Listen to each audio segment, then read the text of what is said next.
E você, estudante do ensino médio, estudante do colégio, já parou pra pensar o que tu vai fazer depois de acabar o colégio? Fazer vestibular? Quer estudar na URGS? Estudar na Federal? Já parou pra pensar em que curso tu quer fazer? Engenharia? Já ouviu falar de engenharia de materiais? Bom, tu já ouviu falar de concreto, né? Então, para aprender um pouco sobre esse curso, aprender como é que o concreto se relaciona com essa engenharia. E aí, com meus amigos aqui, colegas de curso. Oi, eu sou o Guilherme Pontes de Oliveira Sapuda. Eu sou estudante de engenharia de materiais. E meu outro amigo, Andrei. Se apresenta, Andrei. E eu sou o Andrei da Silva Domingues. E é isso aí. Agora que fomos apresentados, vamos começar um pouco sobre a jornada sobre concreto e entender o que faz dele tão especial. Se você acomoda, pega um lanche, coisa leve, e vem com os engenheiros de materiais. Então vamos começar falando um pouco sobre o contexto histórico do surgimento do concreto. Ele começa da seguinte forma. Um dos registros mais antigos que a gente tem datado da formação do concreto é no Egito Antigo, onde os egípcios usavam gesso, queimavam para fazer gesso calcinado e usavam isso como cimento para fazer a junção das pedras e construir as tão conhecidas pirâmides. Outro exemplo é na Roma Antiga, que se usava também cinzas vulcânicas para aumentar ainda mais as propriedades do cimento e fazer aquedutos e aplicações de engenharia um pouco mais complexas. Em 1824 se criou então a patente do cimento, que é muito mais parecido com a forma como a gente tem hoje nas construções, edifícios, pontes, e como os engenheiros de materiais, químicos, engenheiros civis, usam o concreto para poder fazer as construções e estudam um concreto. Bom, é importante, antes de continuar, entender como é que funciona a formação do concreto. Ele é basicamente uma reação química entre a água e o cimento, que a gente chama de hidratação. O cimento, ele é basicamente uma mistura de argila e calcário. A argila, ela é rica em minério de ferro, minério de alumínio e óxido de sílica. Isso é muito bom quando a gente coloca no forno para produzir nosso cimento refinado, que vai ter altas propriedades mecânicas, resistência à corrosão e várias dessas coisas que vão nos ajudar a ter uma longa vida sem muitos problemas do nosso cimento. Essa mistura de argila e calcário a gente vai chamar da nossa farinha crua, que é antes de ir para o forno.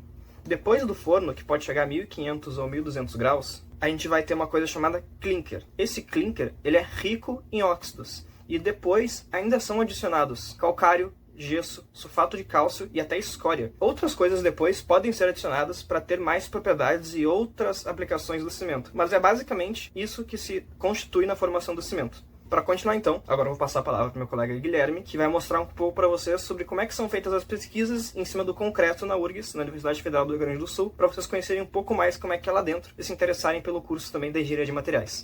Saudações, estudantes do ensino médio. Hoje estaremos fazendo uma entrevista com a professora, pesquisadora, doutora Ângela Borges Mazueira. Ela é uma das coordenadoras do Lantac Noire aqui na URGS. Obrigado por ter alocado um pouco do tempo da sua agenda para isso. E começando de pergunta simples, o que motivou a criação do Noire e do Lantac? Quais que são os principais objetivos desse grupo? Bem, o NORI, ele é um grupo bastante antigo, a gente pode resumir que é a área de construção do pós-graduação. Então ele foi criado em 78, eu nem tinha entrado na universidade, quando o Brizola queria fazer escolas aqui para a cidade. Então ele queria usar soluções inovadoras. Então foi criado esse grupo. Tanto é que é chamado, do que é NORI? É Núcleo Orientado para a Inovação da Edificação. Então a gente ficava num prédio, onde cada janela era de um modelo diferente, onde as portas eram diferentes, porque queria se estudar o desempenho, se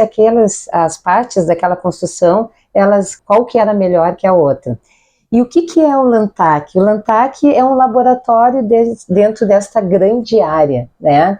Então, o NORI é a área de pós-graduação na construção. E o Lantac é um laboratório de materiais dentro desta área. Para os estudantes, e eu também, entenderem a sua trajetória, que é incrivelmente distinta. Poderia contar um pouquinho da sua história, de como chegou nesse patamar, se no passado tu tinha essa perspectiva de chegar onde chegou? Conta pra gente como é que foi. Eu me formei e daí resolvi fazer mestrado, né, porque eu acho que é importante essa complementação, a gente desenvolve, né, novas áreas, e daí com 2 colegas a gente abriu uma empresa de construção civil. Na realidade, é uma empresa de tecnologia dos materiais, com o conhecimento que eu aprendi aqui no mestrado. E daí eu comecei a trabalhar bastante nessa área, teve concurso, eu disse, eu gosto de dar aula. E acabei vindo para cá. Daí tive de fechar a empresa, mas continuei atuando dentro da área da nossa empresa. E daí eu comecei a pesquisar dentro dessa área, porque quando tu trabalha, tu começa a ter uma série de dúvidas. E daí comecei a pesquisar para tentar resolver essas dúvidas. E uma das características assim deste grupo de construção, a gente trabalha muito tentando resolver problemas do meio, dentro de várias áreas. Como é que eu consigo fazer um concreto mais eficiente, mais sustentável? Como é que eu consigo construir um prédio onde não apareça tanto problema de trinca, fissura,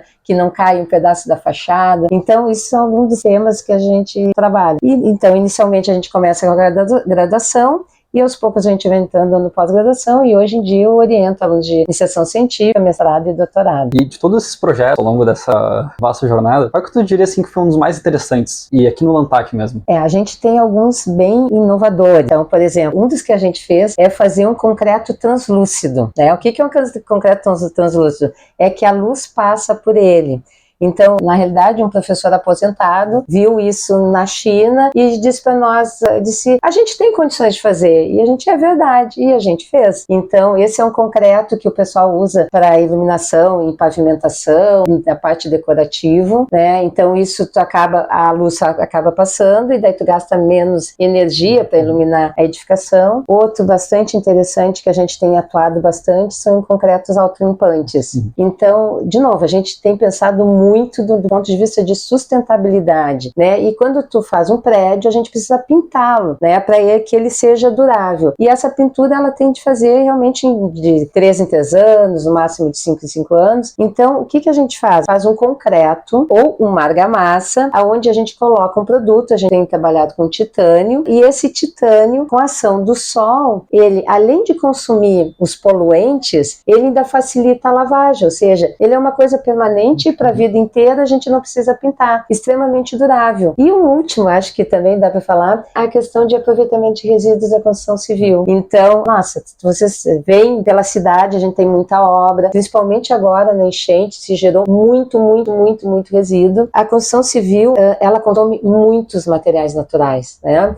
Então, e a gente tem como fazer com resíduos concretos de uma qualidade tão boa quanto aqueles que a gente faz com materiais naturais. Então, na própria enchente que a gente teve aqui no Rio Grande do Sul, o que a gente vai fazer com aquele monte de resíduo? Não dá para a gente colocar em aterro. Então, o que a gente faz? A gente estuda, claro, a gente não consegue aproveitar todos, mas a gente pega esse material, brita e faz concreto com ele e constrói nossos pilares, as nossas casas, vigas com esse material. Última pergunta. Professora doutora Ângela, na sua opinião, qual você diria que são as principais barreiras e desafios para o uso desses materiais alternativos para a construção civil no geral? Na realidade, as pessoas ficam um pouco receosas de usar materiais novos, mas isso é bem claro, assim, nós estamos passando por uma mudança climática, nós precisamos desenvolver materiais novos, e sempre é importante, pessoal, ele não pode ser um material pior, ele tem que ser um material ambientalmente amigável e tenha o mesmo desempenho que a gente use os materiais, né, que os materiais tradicionais. Então, na realidade, as pessoas têm medo, mas assim, nós precisamos de engenheiros, a gente precisa de engenheiro civil. Pessoal, se nós queremos desenvolver um país, a gente precisa de engenheiro.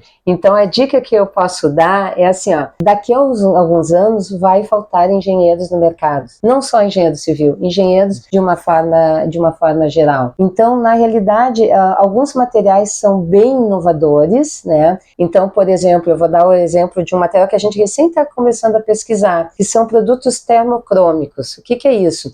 Nós colocamos na fachada, no entorno do nosso prédio, quando bate sol, ele fica claro, e daí não esquenta tanto o prédio. E daí, de noite, ele volta a ter uma cor escura, né? Então, isso é bastante inovador. Isso é uma pesquisa que está no início, então ainda tem de pesquisar bastante. Então, assim, tem muita área para ser estudada ainda. E eu diria que realmente a barreira é o desconhecimento. E é uma característica nossa, gaúcha. Gaúcho é muito tradicional. É muito difícil de querer usar materiais novos. Mas isso está mudando um pouquinho com a geração nova. Bom, como vocês ouviram, tem muita oportunidade. Só falta agora interesse, dedicação e vir até aqui.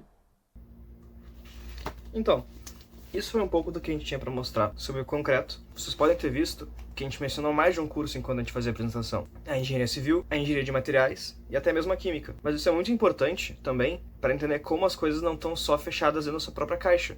A engenharia é um mundo muito grande, com muitas interdisciplinaridades. E a Materiais é um dos cursos que mais oferece isso para vocês. Já pensou em imaginar um lugar onde tu não esteja envolto de um material a todo momento? E justamente por isso, a Materiais, a Engenharia de Materiais, é um curso que tu vai ter sempre algo a acrescentar. Dentro da URGS, a gente tem muitas oportunidades para estudantes da engenharia de materiais. A gente tem pesquisas nos laboratórios de corrosão, laboratório de polímeros, laboratórios de biomateriais, laboratório de cerâmicos. Então, oportunidade para poder se estudar e desenvolver dentro do curso da engenharia de materiais não falta. Isso que a gente mostrou para vocês é só uma pequena ponta do universo dos materiais que a gente pode estudar. Se tu tiver interesse em continuar pesquisando sobre essa engenharia, a gente convida os alunos a acessarem as páginas da URGS sobre o curso de engenharia de materiais, acessarem as páginas dos laboratórios e se inscreverem no vestibular e no Enem para prestarem concurso para entrar na Universidade Federal do Rio Grande do Sul. Lembrando que a URGS é uma universidade gratuita, ou seja, tu, aluno do colégio, que for fazer vestibular e entrar na engenharia de materiais, não tem mensalidade para poder estudar e fazer o curso da engenharia na URGS. Então, por isso, para poder trazer mais engenheiros e formar mais engenheiros, lembrem do que a professora Ângela falou.